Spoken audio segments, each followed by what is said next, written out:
Ceux qui essayent de vous approcher d'une manière fourbe, eh bien dans ce pilier, ont ramené leur innovation, ce qui fait sortir de l'islam. On reviendra sur eux après, bi'idnillahi ta'ala, mais avant toute chose, je tiens à rappeler très brièvement que la foi au prophète Mohammed, aux envoyés au pluriel, consiste donc à croire que tous ces prophètes sont venus avec la même croyance, et que le dernier d'entre eux est le prophète Mohammed sallallahu alayhi wa sallam, et qu'il a clos la prophétie, donc conformément à la parole d'Allah tabaraka wa ta'ala que vous connaissez tous, qui est présente dans la sourate Al-Ahzab, et il s'agit du verset 40 dans lequel Allah tabaraka wa ta'ala nous dit Ma kana Muhammadun aba ahadin min rijalikum walakin rasulullahi wa khataman nabiyyin wa kana Allahu bikulli shay'in alima.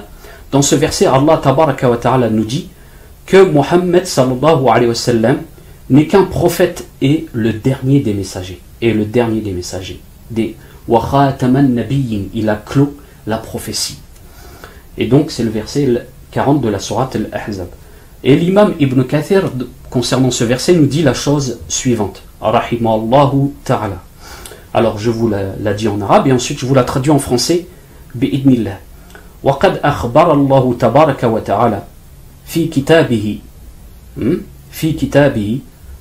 wa rasuluhu fi sunnati al-mutawatirah anhu أنه لا نبي بعده ليعلموا أن كل من ادعى هذا بعده فهو كذاب دجال ضال مضل. Donc je vous traduis cette parole de l'imam Ibn Kathir rahimahullah ta'ala, ce grand exégète que vous connaissez tous.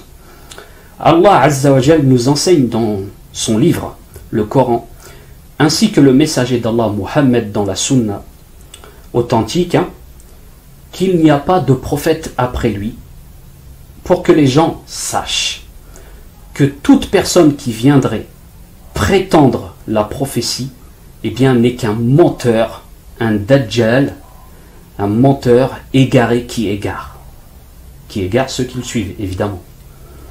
Alors cette parole de l'imam Ibn Kathir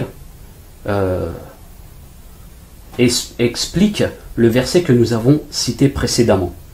Nous avons aussi la parole du prophète alayhi salatullah dans laquelle celui-ci nous dit Wa ana khatamu an-nabiyyin la nabiyya ba'di wa la tazalu ta'ifatun min ummati 'ala al-haqq zahirin.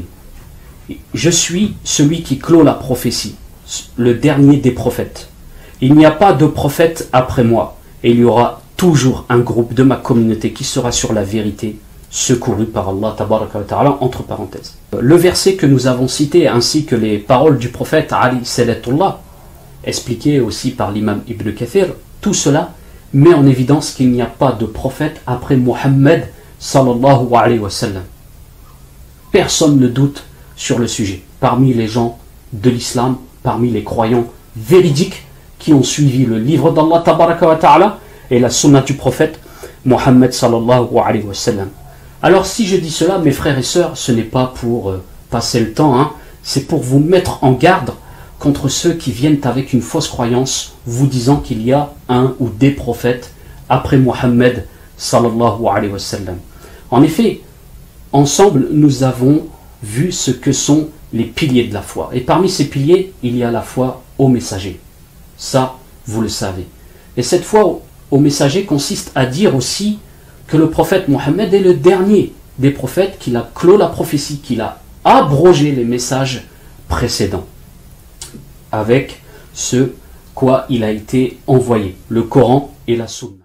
Alors comme vous le savez, le prophète sallallahu alayhi wa sallam, il a dit La taqumu as-sa'a hatta yub'ath dajjalun kadhabun qaribun min 30 kulluhum yaz'um annahu ar-rasul. Ça a été rapporté par l'imam al-Bukhari et Muslim. Le prophète sallallahu alayhi wa sallam dans ce hadith nous dit l'heure n'arrivera pas jusqu'à ce que viennent 30 menteurs, des menteurs Dajjal, etc., qui approchent les 30 et qui se prétendent envoyés par Allah Azza wa Jal. Et ici, on ne parle pas de gars sans intérêt que quand tu le vois, tu sais très bien que c'est un bouffon malade mental. On parle des gens qui ont une certaine aura, qui ont une certaine science, qui arrivent à manipuler les gens, etc. On ne parle pas des guignols.